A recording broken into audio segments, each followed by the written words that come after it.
Are you afraid to confront your parents? Are you living their life and not your own? Welcome to the Heal the Hurt podcast. I'm here with Vanessa Jane Patrick, who, as you will discover, has confronted this difficult dilemma herself and has parlayed that difficult life experience into becoming an expert in helping others do the same. She's also helps people find their true passion as a personality profiler, which I really want to learn more about, an international speaker, group trainer, and transformational coach. Through her Limitless Potential Academy, she empowers individuals and teams to discover not just who they are, but for them to have the courage to live authentically and to meaningfully contribute to society, life, and the world. And before we get started, this is always a touchy subject when we bring up parents, especially in society.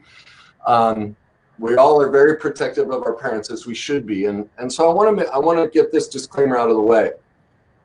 This isn't to shame parents or to call them bad or do anything of that nature. Our parents, it's been my life experience that even the severely abusive parents absolutely adore their children. Adore them and do anything for them. In their heart, every single decision they've ever made was because they thought it was in their best interest. And that's what they were doing. They were only doing what they know. And unfortunately, our society doesn't teach how to parent.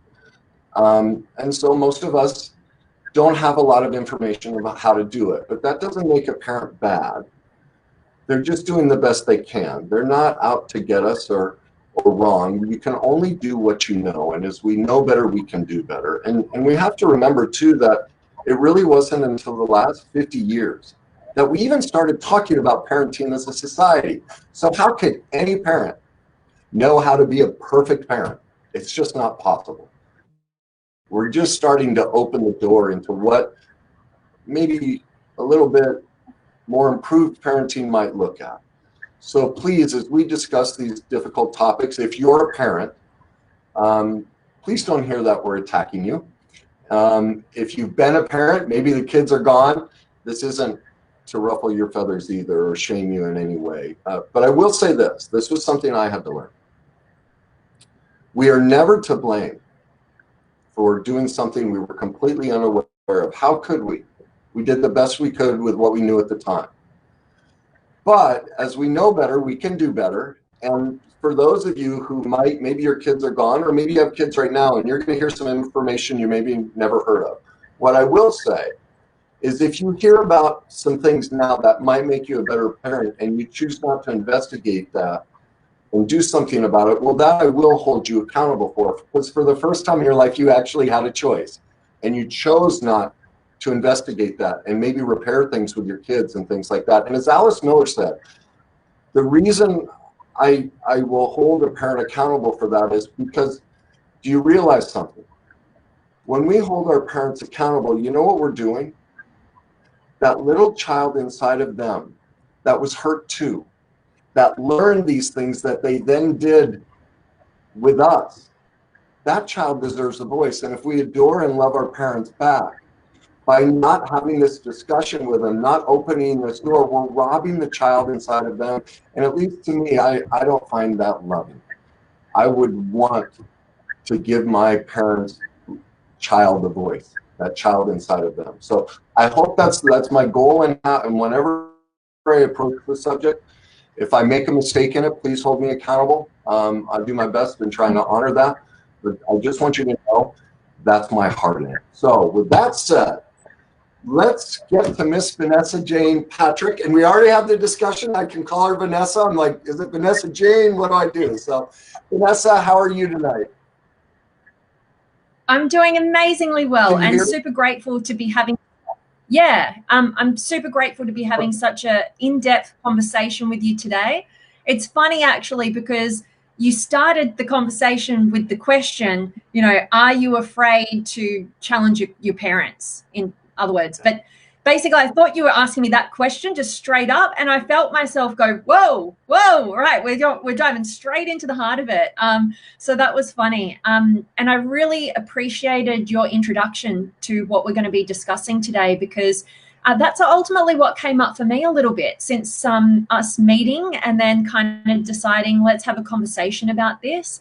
And there was a part of me that's like, hang on, I don't want to be a victim here. Like, how can I talk into this topic? And I also had to address my own fears that came up. It was like, how's my mum going to feel about this, right? Exactly what we're talking about. And I had to do a little bit of work within myself to just go, you know what, it's not about that. And I have to, take responsibility for my own life and not be over responsible for the people that we care about, which has been a massive pattern of mine, learned from my dear mum, right? Because our parents are our greatest teachers, to be too responsible for their emotional states rather than owning what your true experience is, but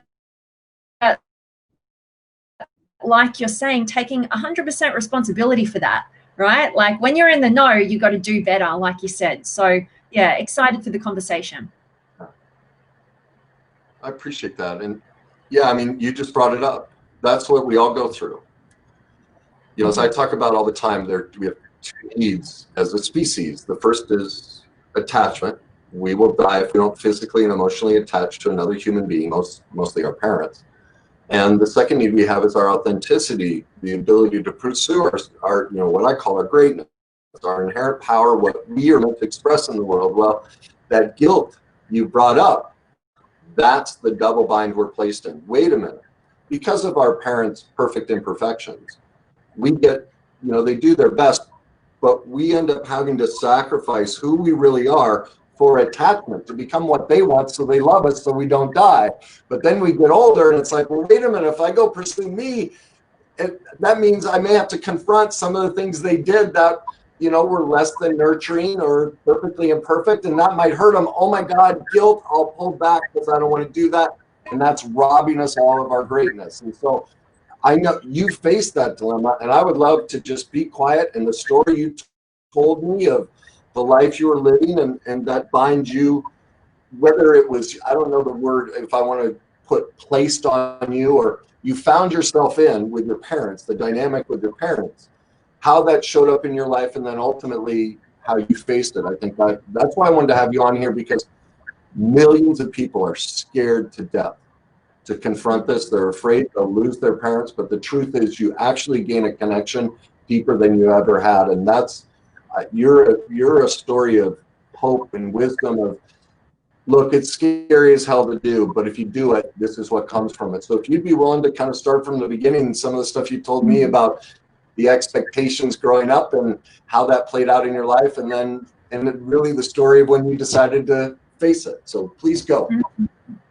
Absolutely. I really appreciate that. And, to be able to have this opportunity to speak about, how my biggest challenges that have been scary to even confront and talk about, and to be able to share that's what I do now, because I don't think there's any better gift than giving people, like you said, that ability to be truly authentic and to not sacrifice their truth for belongingness, right? Or that attachment. To have authentic attachment is key, like you're saying. So basically, I'll start the story in a very different way than I've ever started it before, and just kind of came to me now, which is with one of my coaches previous in about 6 months ago. He asked me a question when I was having some emotional challenges, and he asked me to describe my upbringing with my parents in 5 words, like my childhood upbringing.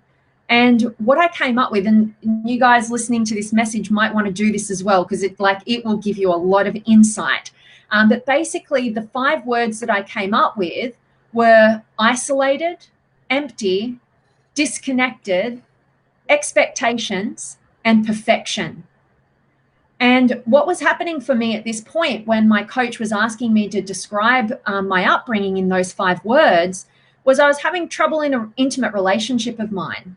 And I just had no idea what was going totally wrong at this point, and I was quite confused. And so what those 5 words represent is whatever you come up with, whatever those 5 words are for you that describe your upbringing or your childhood, how you felt as a little kid, ultimately that's what you expect your intimate relationships to be like, right? So I was like, okay, like, let's look at this. And it was a new level of growth. But let me reflect why I felt like that was not because my parents were bad human beings at all. In fact, I'm incredibly grateful for them and have recently come to a whole new level of gratitude. But I'm fast forwarding, we'll go right back to where it all started. And basically for me, you know, it was growing up in a highly academic family where my dad was, you know, a structural engineer. He was a professor of engineering.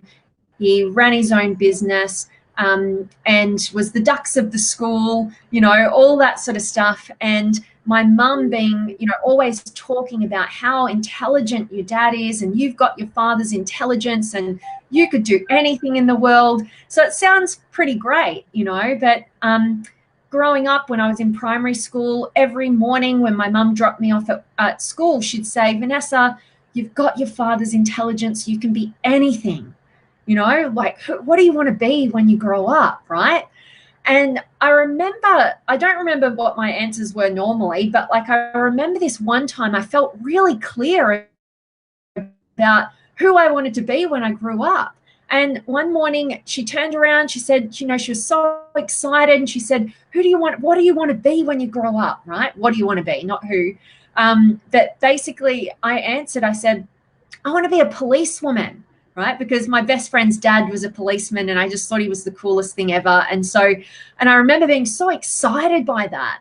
And I could help people, you know? And I remember her face like went from a smile to just like, she turned back around, she was quite worried, and she said, a policewoman, like, that's so dangerous. Why would you want to be a policewoman when you could be a doctor or a lawyer or you know, all these sorts of things? And I remember in that moment, upon reflection, really, I didn't obviously have the emotional intelligence to understand this at the time, but that was kind of a pivotal moment in my life where it was kind of this bittersweetness. It was like, you can do anything in this world, but you have to do what we think is best for you, right? And so, you know, I was probably, you know, I'd say I was probably about 7 years old when that happened.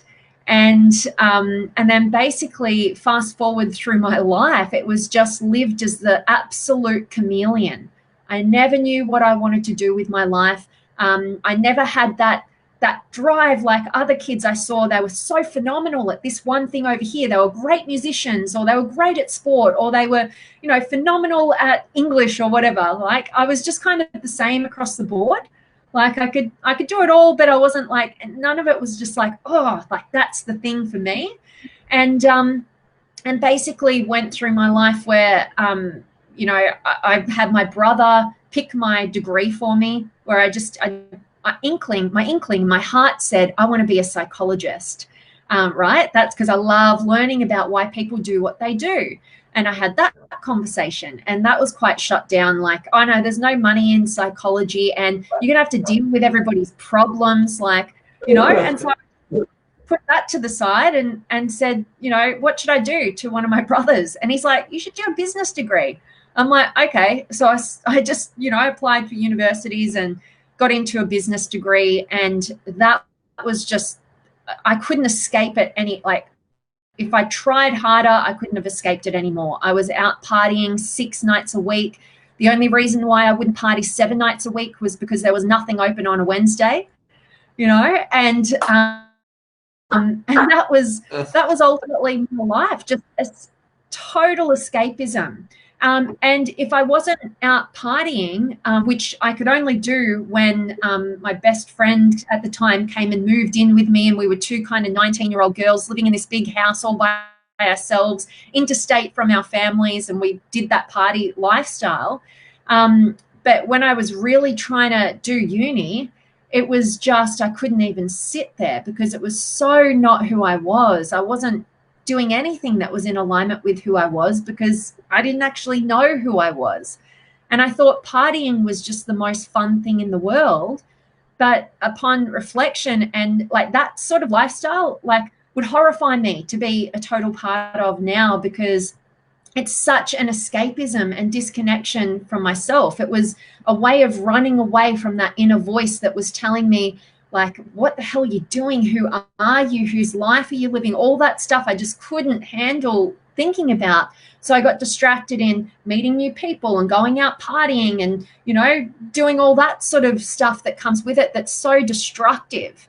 And we were just having a joke before we went live today, and we were joking about, you know, being up early, like going home when the sun's coming up, and then there's cyclists, like they're just starting their day in this really healthy way. So my next addiction in my life kind of transferred into health and fitness. And then, you know, that was my new escapism from a life that I was trying to study for, that I had no idea what I wanted to do. I went into, I deferred from uni, and I got a job which really satisfied my partying requirements, because I was earning a lot of money at 19.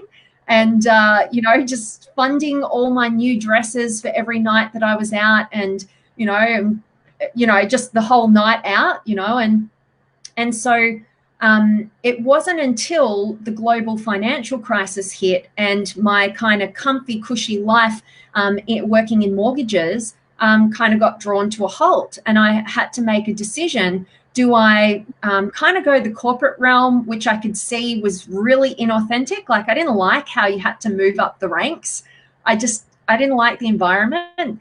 And the only other option for me at that time, because I knew nothing about personal development or mindset or any of that stuff, it was just, okay, I'll go get another uni degree.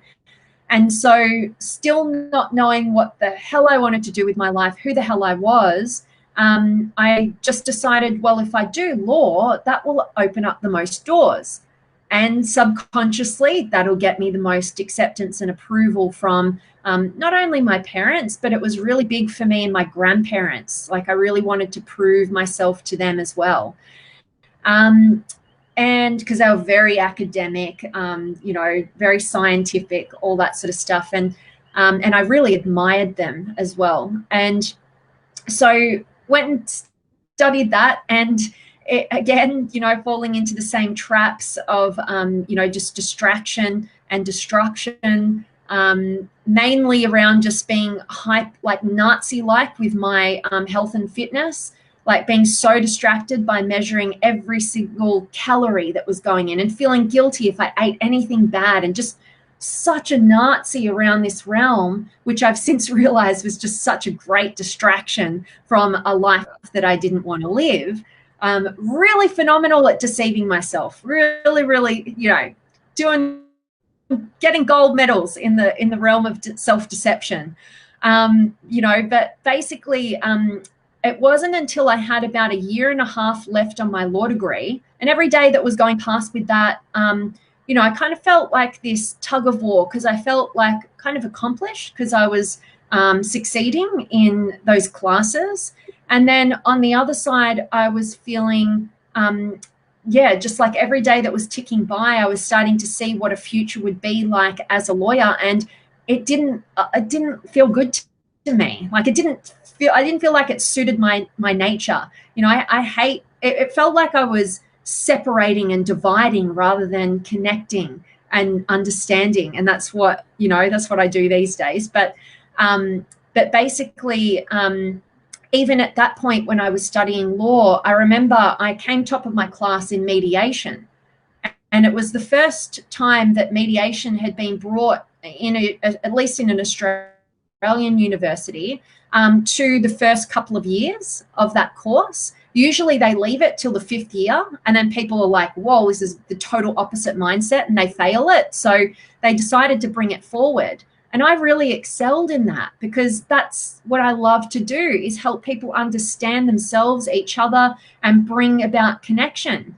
And I remember getting this really great grade, and all my fellow students wanting to study with me and go, how did you know how to get it back to my car. And I said, Mom, like, I think I want to do mediation. Like, I love it. Like, this feels so good.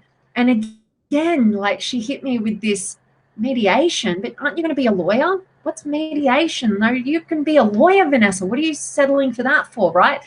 And again, totally defeated. Like, this real sense of excitement just smashed. And not because my mum's a bad woman, just because I was so reliant on an external permission to follow what was true for myself, right? And so that kind of got squashed.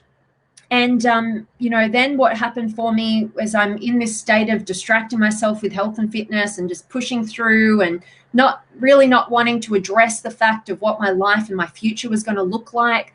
At the time, I met my one of my ex-partners, and he introduced me to the whole realm of personal development. So when I met him, he said, I've got this ticket to this spare ticket that I bought a long time ago for when I met a partner. I wanted to take her with me to this Tony Robbins event. And will you come with me? And I'm like, he said, check this guy out online and tell me if you'll come with me. And I'm like, okay. I checked him out. I Googled Tony Robbins and I was like, what the hell is this? Like, this guy's like a cult leader or something. He's crazy. This is extreme. And then I was like, but I have this belief that I'll try anything once, right? So I'm like, yeah, okay, whatever. Sounds interesting, let's do it. And I am absolutely forever grateful that he introduced me to Tony Robbins and to that work, because that was the first time ever I sat with questions about whose life are you living and what choices are you making and why are you doing that and what do you want to do and who are you, right? And it had never happened for me before. And I went through my first Unleash the Power Within event. So this was back in April 2013. And then I signed up at the end of that. I signed up for the whole Mastery University. I was totally hooked and totally sold. And, there was something in it. I liked all the hugs you get as well. Like, it was a good environment to be in. And basically fast forward to August that year, I was at my second Tony Robbins event. And that was Date with Destiny. And between April and August, I had a horrific time. It was like I'd taken the lid off that little voice within, and it was getting me to the point where I couldn't drown it down anymore, to the point where physically I was incapacitated. Like, I was on the floor. I couldn't move. I was sick. All sorts of physiological things were happening for me the more I opened my psychological kind of understanding. And by the time I got to Date with Destiny, I shared this story with Kenny a few days ago, but it was probably the most pivotal moment of my life when I was at this Tony Robbins event and I'm sitting in a room full of 2,000 people. And basically I was having this complete inner battle, and this one part of me going, we were answering these questions about why we do what we do, but from the perspective of whose love did you crave the most when you were a kid? And anybody listening to this, you might want to ask yourself that question, right? Because basically, most people, it tends to be that we crave the love of the father, because it's usually, as a general rule, harder to get than the motherly, unconditional, rose-colored glasses love. Fatherly love is a bit more live to your potential, and I'm going to challenge you to do that, and I believe in you, right? Motherly love is kind of, you can do no wrong, like whatever you do or not do, like you're loved, right? And so we need both in order to be healthy, rounded out individuals. We need the support and the challenge simultaneously. And so basically for me, it was definitely my dad. My mum's love comes all day long, every day. It wasn't craved. But for my dad, he was a workaholic, and it was just a disconnection, like an emotionally unavailable connection. And so of course, why you want to know the answer to that question and what I was addressing at that point in my life was, you decided to be a certain way based on who you thought you needed to be to get that love and acceptance and approval from the person that you most craved the love of. And if you don't have parents, it might be a guardian, it might be a mentor, it might be somebody that you just really admired, it might be a grandparent or an uncle or whoever. But for me, it was my dad. And I realized that that's why I was choosing to become a lawyer, why I was choosing to gather another degree and focus on academia and my intelligence, right? And so basically this inner voice was saying, like, you're not a lawyer. What the hell are you doing? Like, you need to get off this path. And then this other part of me saying, whoa, whoa, whoa, you're too old to make a change. You got to finish what you started. You know, maybe off in the future when you've been a successful lawyer and you've got the money and everything's set up, maybe then you can entertain the idea of what you'd actually really like to do with your life. And this back and forth going on. And right in that moment, no lie, across the room of these 2,000 people, this woman stood up and she was in tears of gratitude and just had this massive breakthrough. And Tony Robbins gave her the mic. He said, what's going on? What's just happened for you? And she said, oh my gosh, Tony, like all my life, I've been a successful lawyer, but I've had 3 divorces and none of my children talk to me. But I've just realized right now that I became a lawyer because I thought that's who I needed to be to get the love and approval from my father. And now at 65 years old, I feel so young and so grateful that I've got the entire rest of my life and my existence to discover what authentically inspires me. And it was in that moment, and I'm battling, you're too old to make a change. And I'm 24, 25, I think I just turned 25. You know, it was just like, this woman's got 40 years on me and she's overwhelmed with gratitude for how young she is to finally live a life true to herself. And that was just in that moment completely obliterated, that fear. And also throughout that, somebody gave me a book at that time as well, which was by an Australian author and palliative care nurse by the name of Bronnie Ware. And she wrote a book called The Top 5 Regrets of the Dying. And the number one regret of the dying, right? So she interviewed everybody on their deathbed and correlated all the data, all those regrets that people were saying, came up with 5 distinct ones that were just across the board. But that number one regret of the dying, and anybody who follows my stuff is so sick of hearing me say this, but that's okay. You know, repetition, which is, I wish I had the courage to live a life true to myself rather than one I felt was expected of me. And so it just so happened at that time that the day after this event and me making this realization, even though I didn't know what the exact pathway forward was, I thought maybe health, fitness, online stuff, and that's what my partner at the time was doing. I thought that could be an avenue, but I just knew for certain that I was on the wrong path. And in order to free up the energy to decipher what it is that I wanted to do, I had to get off that. It was costing me my soul.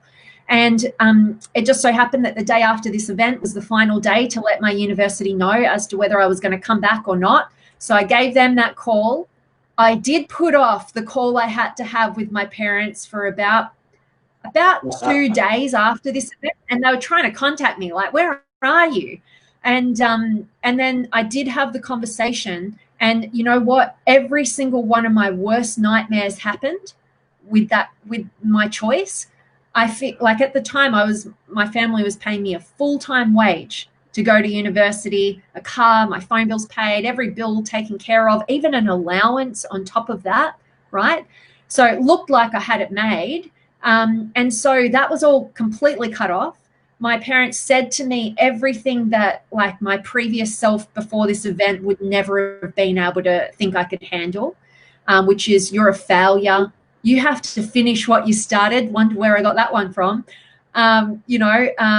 Just all those criticisms, like, have you been lying to us? All these sort of hurts that were coming up, and just no understanding whatsoever. My mum, we joke about this, but she even deleted me off Facebook and cut me out of her phone and everything for a few months. But I was actually able to handle this.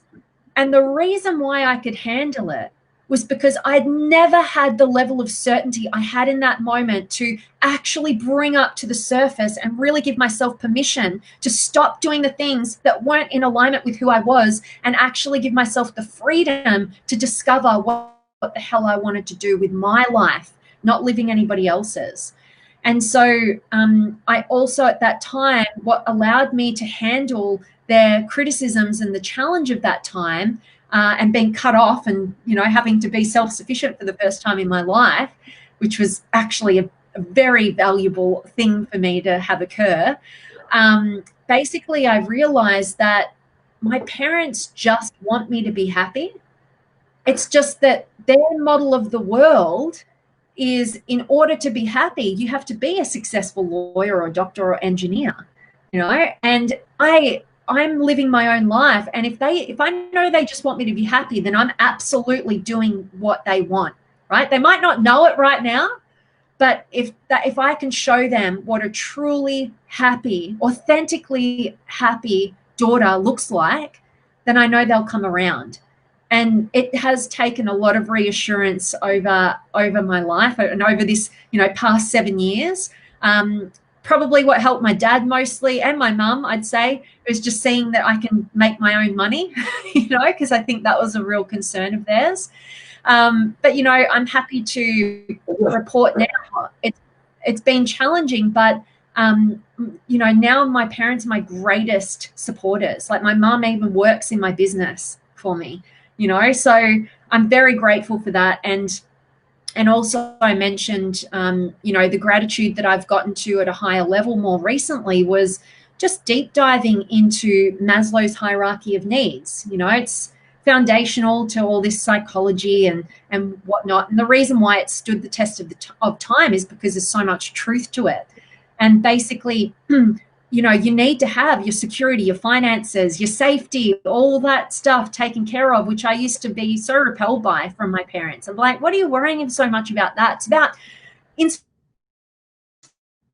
inspiration now, right? And my new level of gratitude was, if they didn't have that focus in building that foundation for me to launch off in my life, maybe I'd just be struggling with that stuff. And I wouldn't be where I am today, where I'm chasing and following my passions, my inspirations at the level that I am, because I've taken care of all that foundational stuff because of their help and everything that they've done for me in my life. So there's always these benefits and whatnot. But I hope that that's of value, just sharing that piece of my journey with everybody, and they can potentially see themselves and maybe ask themselves those questions. Because the biggest thing that we tend to do in our lives, why that number one regret of the dying exists, is because I kind of like to think about it as prostituting ourselves. And that's a really harsh, uncomfortable word, but I think that's what wakes us up.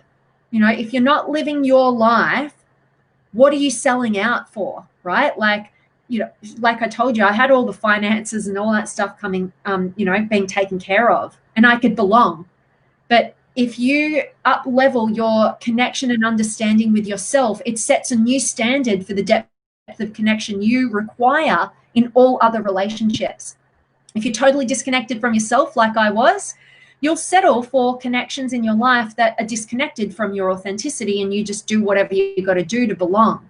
So that's another lesson and something to focus on, and realizing whose life you're living.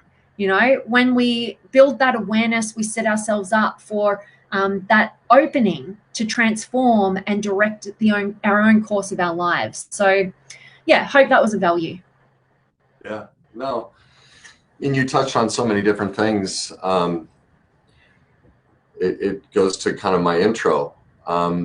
Parents have kids so they can have a mini me. You never hear a parent say, oh my God, I can't wait to have a kid so I can create an emotional environment where they can become whatever they want, whether that's a stripper or a banker. Oh my God. No, they're going to be this, and if it's a man, I'm going to hunt and fish and be an engineer. If it's a woman, we're going to buy dresses. Unfortunately, the parenting model we've all been raised under and all of our parents was, no, they're there for me and they owe me. Well, no, you brought me into the world. I don't know you squat. You decided to do this thing, and it's your job to create an environment for me to become what I want, not to live out the dreams that you never pursued and you're beating yourself up for and then transferring down to me and expecting me to carry the weight for you. And then the problem, like you said, I mean, there's so many things you touched on, it's a family dynamic. I mean, we become our childhood. And like you said, the lawyer was, I got to get grandparents. Well, how did your dad learn it? It gets passed down. Look, how would he know any better? He had to live up to an expectation. So, hey, now I'm empowered. Now I'm going to be power over you. Damn it, you're going to do what I say. It's my turn. We never, for a society, we've never healed that. And you're breaking that bond. And well, no, because as you described, I didn't get the fifth feeling, but you said isolated, empty, perfectionist, and disconnected. And I was going to ask you, but you went on to say it. Well, tell me, what's been the common theme in all of your relationships with men? Those 5 feelings. We just repeat the trauma against ourselves. That's the hallmark. I don't want to turn this into the cycle I discovered, but that's what we do. And so now, without, you're so right. When you choose to face yourself, you realize, my God, this man wasn't the problem. I was reliving the trauma from my childhood where I had these 5 expectations. So I picked a man where I'd never get my needs met because I can't break that trauma bond with mom and dad. I have to be what they want. So I'm only attracted to men where I'm going to feel just as neglected. And then we want to blame men, or men will blame women. Well, no, it's us. They're never the problem. The next thing you talked about was then illness. And as you started to heal yourself, I'm sure with your clients, you see the same thing. It's very common when we start facing ourselves that all of a sudden we get sick, hurt, all these things. Well, that's the trauma releasing itself. That's a gift. Like, that's a sign of recovery because we hold trauma in our body. So I love that you touched on that. And then the aspect of being the golden child for your mother and the suffocation of that, of you're so smart, you can be and do anything you want. Well, that also would drive us to pick men who are emotionally unavailable because that's too much love and attention. And you're right. It used to be that dynamic switching, but men were very detached emotionally. Women were over-attached. And so that smother love makes us a bit like, oh, okay. Like, that's too much attention, like from, when you start dating, as you get older, it's like, whoa, don't love me that much. Mom needed me to love her that much. Like, you back off. And those things play out in our relationships as well. And again, it's not to disparage your parents. They obviously adore you. But we haven't talked about this as a society of how damaging those things are to a child. And so ultimately, my God, I mean, the courage at 24, like I work with a lot of people, and I will say this, your parents are correct. The only person under the age of 25 that would do what you did, they are off the charts brilliant. It is incredibly rare. Anyone under 25 to face any of that level of trauma, you don't see that. It's normally mid 30s to mid 40s is when how our brain is, the way our brain degrades. So and that's part of why I wanted to bring you on, because it's incredibly rare what you've done. And I know there are people twice your age scared to death to do it. And you said what comes of it. Tell the audience more about how much healthier and more connected the relationship is now that you've dropped the trauma bond and the responsibility and the guilt of, oh, I can only be what mom and dad and the family want, but now, no, actually I'm going to be me, and it's better, because that's their biggest fear. is I'm going to lose whatever connection I had, and you're proof that it's not true. So please, can you share more about that so they have hope? Absolutely. And yeah, I love your points there as well. And thank you for those reflections. Very appreciated. So yeah, that's a big journey, and one that I was a bit unconscious to how well the transition had gone until a couple of years, about 2-3 years ago. I was down at one of my family's homes, and my eldest brother came to visit and spend some time. And so it was the four of us, my parents and my older brother and myself. And I couldn't get over how triggered he was. Like, he just wanted to escape all the time. And he was like really anxious and I was like, oh, like he was so walking on eggshells and all this stuff. And I was like, whoa, like, let's go to the gym or something, right? I actually took him and we did a chin-up challenge together. It was fun. Like, he needed to like exert this energy. And I got talking to him and he was telling me all this stuff like, oh, when dad does this, and I'm like, whoa, like I so see myself in my brother, and I hadn't realized how much I'd just gotten rid of that in my life, because I literally used to feel like I had to walk on eggshells and I was constantly nervous in my own home. And I didn't realize I'd made the transition out of that until I saw my brother operate exactly like I used to. And basically, I used to always want to solve their problems as well.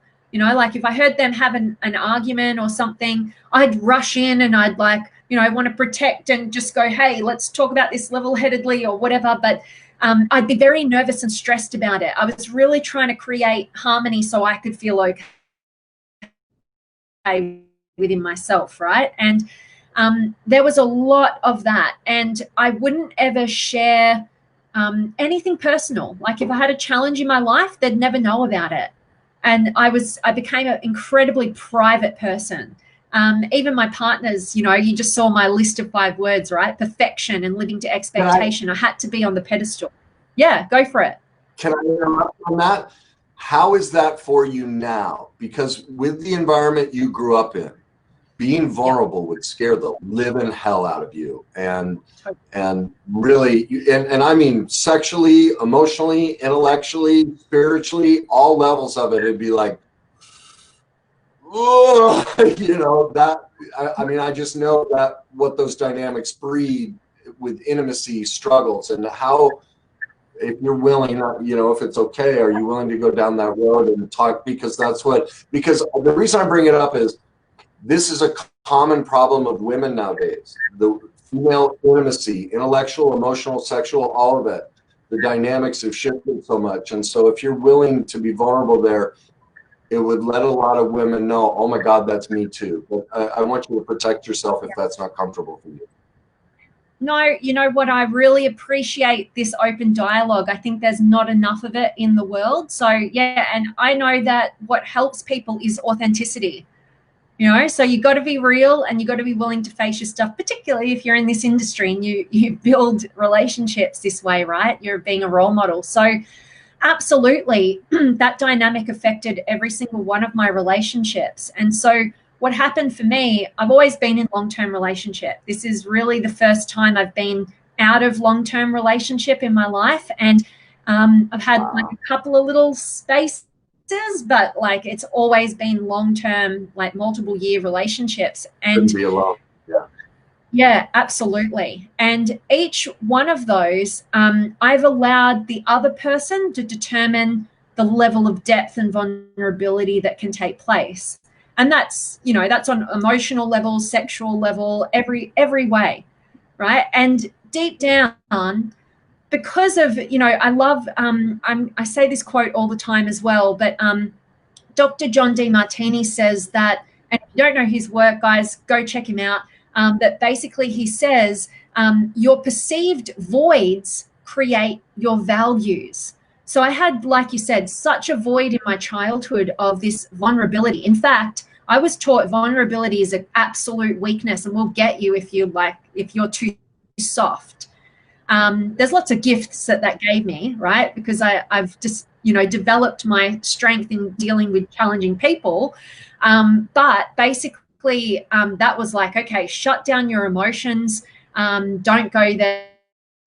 You're going to get, and I actually saw my older brother like have a lot of conflict in his relationship with my dad because he was trying to do things differently. And so another reason to kind of shut down on my emotions. So that void in my childhood created this, my absolute deepest value in my heart of hearts is to be all of who I am, and to encourage other people to be all of who they are, and to connect at that level of depth. My eyes well up just thinking about that, and how inspired I am, because it was such a void and it's become such a value for me. But what I did in intimate relationship was, because I allowed the other person to determine the course of the relationship and the level of vulnerability and depth, it's the exact reason why every single one of my intimate relationships I have ended for the exact same reason, which is I didn't feel as though I could be all of who I was with them. If there wasn't the level of depth sexually that I wanted, I just, kind of went along with that. And until it got to the point where it was just like, no, there's not enough depth here. If there wasn't enough depth emotionally, in fact, you kind of touched on it. I've tended to attract, and in particular, my last partner, incredible neediness, which had been kind of a safe zone to be needed, so you're not rejected, but simultaneously, like, you can't be vulnerable and you can't be all of who you are if somebody's relying on you to be the strong one all the time, or that sort of thing as well. So basically, it's been a massive struggle, but I've had the realizations. Still probably need a little bit more practice, to get it right. But I've been through, in particular, the last relationship I've just been in has given me so many realizations and awareness around my own patterns taken from parents, and unlock those emotions. Yeah. Now, I want to go. Do you have a skill set or a formula for how you find your blind spots? Because the bottom line is denial is the single greatest killer on the planet. We're all in massive denial because we had to. Look at your childhood. You had to deny the truth of what was going on. We all do. And I know parents and everyone's like, no, I'm not in denial. Well, if you don't think you're in denial, you just proved you're in denial. We're all in massive denial. And what I have found is if you want peace, go become an expert in how you're in denial. So I'm curious, are there things you use for yourself or your clients, or because people could really, there are things I teach, but you may have ideas, my audience has never heard of. And so if you're willing to share that, I think that would be a great gift for everybody. Awesome question. Yeah, absolutely. And I think we had the conversation, right? Like, you don't get into an industry like this because you're not damaged, right? Like, you don't have some stuff that you need to become an expert on because you want to break through. Like, the pain is tough. And so this is probably the main reason why I am so passionate about personality psychology. And the reason is I'm not attempting to put people in boxes. I'm not attempting to, say, oh, this is who you are and you can never be like this. The way that I use personality psychology is, looking at the patterns, because this whole realm of personal development is so one size fits all. But we're all wired a little bit differently, based on our traumatic experiences as children. And if you're like me and you get into the sense of denial, like, I didn't have a traumatic childhood, right? It's all subjective. You can't compare your experience to this person who was sexually abused or whatever that you think is just a million times worse than what you experienced. It's very subjective. So don't discount what's happened for you as a child. You could look at my life and go, what? Her mum told her she was so intelligent she could do anything. What trauma is that, right? And that's what I used to do. And it was the science behind it. It's absolutely horrific. That's what people, that's what's sad. You know the science behind it? I don't. There's no difference between being slapped and beaten. It's a horrific emotional trauma. To have that responsibility to be a 4, 6, 8, 10-year-old child and to feel the weight of responsibility of, I am the child that's going to make you great. My God, that's like a hit across the face, because wait a minute, I thought your job was to be there for me, but now I'm carrying the mantle for you. And so you're right, people minimize it and they try and grade trauma. It's all the same. It's like you said, your worst feels just as bad as their worst. There's no, you know, well, mine was bad, because that's how people deny. They go, well, mine wasn't like that, so it's not a big deal. Well, that allows them not to face it, and that's what's killing them. So please go ahead. Awesome. Yeah, I love that. I want to dive, you've excited me to dive deep into that. So with personality psychology, what it basically does is there's two main frameworks that I personally use. The one that's the easiest access point is what I call, it's based on the Myers-Briggs type indicator, but don't get caught up in just the 4-letter code, because there's a brilliant neuroscientist by the name of Dario Nardi who brought the science to back these cognitive functions that we each use.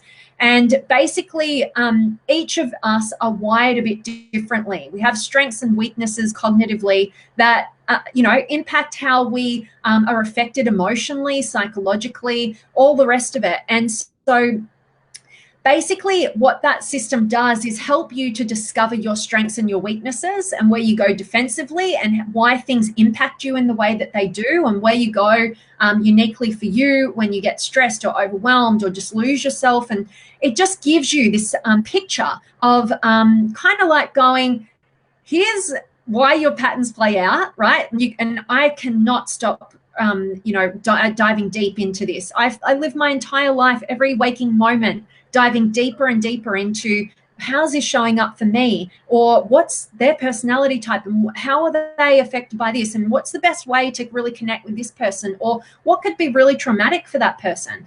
It gives you this framework to ultimately also discover what inspires you the most, like how you're wired and how you can utilize that to tap into what your greatness, right? So it's a really great framework for people to be introduced to. And then the second one that I use, which is definitely not for the faint-hearted, because it goes really deep and it's very confronting about your deepest fears and insecurities and the way you show up. Yeah, love it. You're like me. Yeah, for the freaking answer.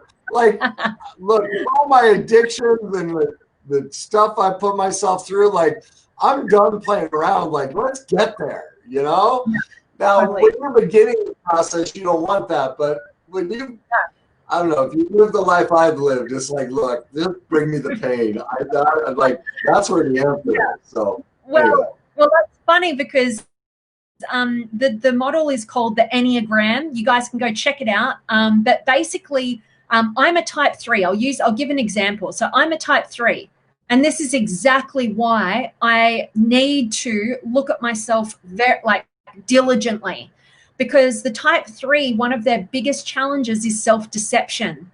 We are so good at picking up on what other people value, what they want, and molding ourselves to that, shape-shifting to that, becoming that we totally lose ourselves in the game of becoming the chameleon. I used to be friends with everybody. I'd be this total different person with this group of friends, and then this group of friends would be this absolute total different person, and then over here with my parents, and then over here with whoever, multiple personalities all in one, right?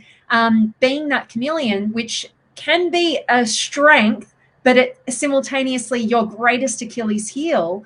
And it's not until I really dove into the Enneagram that I actually had to face this stuff. In fact, just to give you guys, I know a lot of people haven't heard of the Enneagram. Really, just simply, there's 9 different types. In fact, there's 27, but we won't go down that rabbit hole right now. Just keep it at the 9. And each of them has like a vice thing that trips them up the most. And each of them has a virtue to move toward. But basically it identifies the patterns, the psychological patterns that you get caught up in based on who you were, how you were brought up. So for me, as the 3, I'm the achiever. So, you know, I grew up being praised and being given connection for my work, like my intelligence, like what I create. And, you know, and so that's how I've gotten love and shape shifting to be whatever's the highest achiever in whatever, like in partnership, who's the best partner I can be, who's the best friend I can be, all of this stuff just shaping to what my perception of the best is. So much so that when I came across the Enneagram, I considered and would always type out on any online test you gave me as a type 7, which is the enthusiast, because I perceived that to be the best type subconsciously, right? So I'd even deceived myself into thinking I was a totally different type, you know, because, and that's how much, you know, for me as a 3, and we all have, like, depending on your type, you're going to have some different tendencies that are very confronting, because they're your whole identity and your strategy to get love. And if we don't have love, we think we're going to die. Like you mentioned at the start, if we don't have that attachment to another human being, right, it's super important. But yeah, to be able to look at that stuff, this is, for me, this is why I go out there and I study. I'm always studying. I'm usually traveling, because I love traveling and going to different events and stuff. But, you know, we're in lockdown now.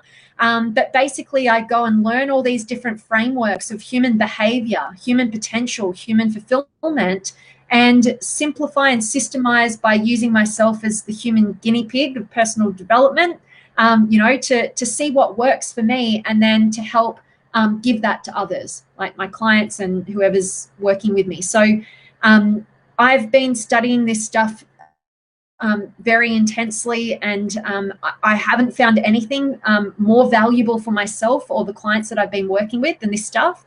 I think that there's an entry level.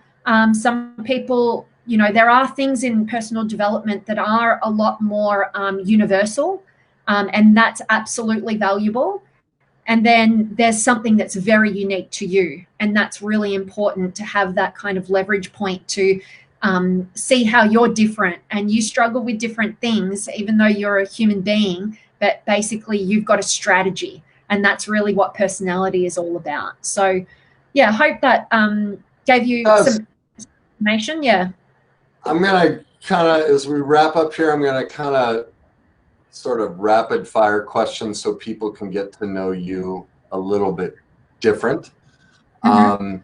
What would you say is your single greatest gift? What do you just love about yourself? I love seeing the good in others and alerting them to that.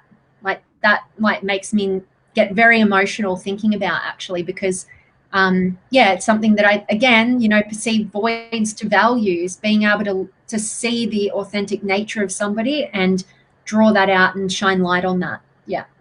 Okay. That was a bit more than a rapid fire. What's your favorite food?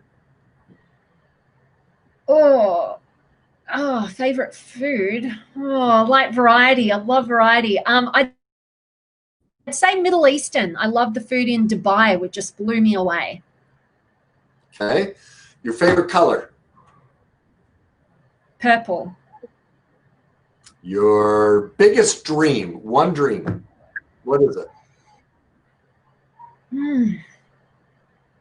Oh, it sounds so idealistic, but my biggest dream is a world in which people own who they are authentically, tap into their gifts, and go about dedicating their lives to developing them and sharing them. I'm trying to be short here. Awesome. Well, it's okay. I mean, there are lots of things people struggle with, but if you could only pick one tip for somebody listening right now, based on your skill set and what you think is important, what would you share with somebody right now? What, you know, somebody listening to this that needs help, what would you say to them? That your pathway towards freedom and ending your own suffering is to identify and build awareness around who you are. And that means the whole spectrum of who you are, not just the great, lovable, easy to love bits, you know, but those darker parts of who you are. Because anything that we suppress negatively ends up suppressing our positive side as well. So that's what depression is. It's just you're just dead. You just suppressed both sides. So yeah. Beautifully said. Tell everyone, now tell us where everyone can reach you, your programs, all that stuff, fill everyone in on all the different things you do, and then we'll wrap up after that. I love that. And yeah, so I do most of my stuff just on my personal Facebook page. So Vanessa Jane Patrick, you can look up my business page as well. But I do my daily free content, Facebook Lives, interviews. I'll be interviewing Kenny in a few weeks, so you'll have to check out that one as well. And also, so on my website, you can go to vanessajanepatrick.com. At the top, there's a free 3-part video series which introduces you to the genius system, so this personality way of looking at our strengths. And I did just want to make an offer just to all of Kenny's audience here, or anybody listening who's not a part of the Limitless Potential Academy that I run, where we get monthly masterclasses and live group Zoom calls with people across the globe, all around Europe, the UK, US, and Australia. So I wanted to offer to waive the setup fee, the joining fee. If you want to test that out and come and join us there, I wanted to offer that. So if you guys want to join and you want to give it a try, you can reach out to me and I'll set you up. Yeah. Is that it? Anything else? That's it really. I mean, come and check out what I've got to offer, but I've got some great on my podcast, the Limitless Potential Show. I've got some amazing human beings coming up. Kenny is one of them. Can't wait to swap roles a little bit and dive into. Well, comment. See, that's she forgot. I paid her a lot of money. That's why it's like, hey, is there anything else you want to say? Come on, I paid you for this. That's it. So yeah, just talking into all things about because I'm fascinated with not only highlighting people's strengths and their wisdom and their expertise, but also how the hell they got there, right? Like you guys have heard my story now, right? Like, so like how do you get to be a person who's living authentically inspired by what you're passionate about, which is an answer I would have liked to have known a lot earlier, right? So yeah. Awesome. Thank you so much, Vanessa. I really appreciate your vulnerability and how far you've come. And it's not easy. And you just said would have liked to get there sooner. I can appreciate that. But my experience is we get there when we're supposed to. Not a minute too soon or a minute too late. And I'm just very thankful of the impact you're having on people, because you have a story I don't have. There's similarities, but you'll reach people I could never reach, no matter what I talk about. And I'm very thankful that you're out there reaching people. You have tremendous power and ability to help others. And thank you for choosing to share it with everybody. So thanks for coming on.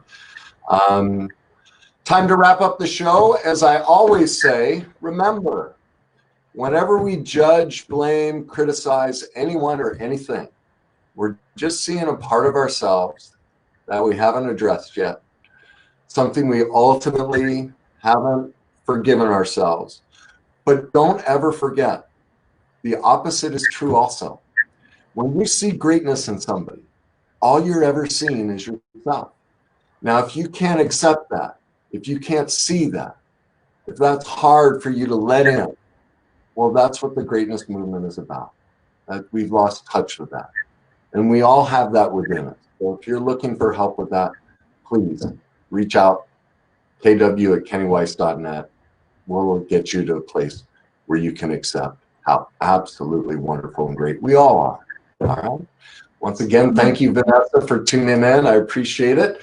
I will talk to you on Messenger after this, but it's time for me to say goodnight to everyone. And again, maybe it's good morning in Australia. I know I have tons of followers out there, and I always get the time mixed up, but thank you for joining us. I really appreciate it.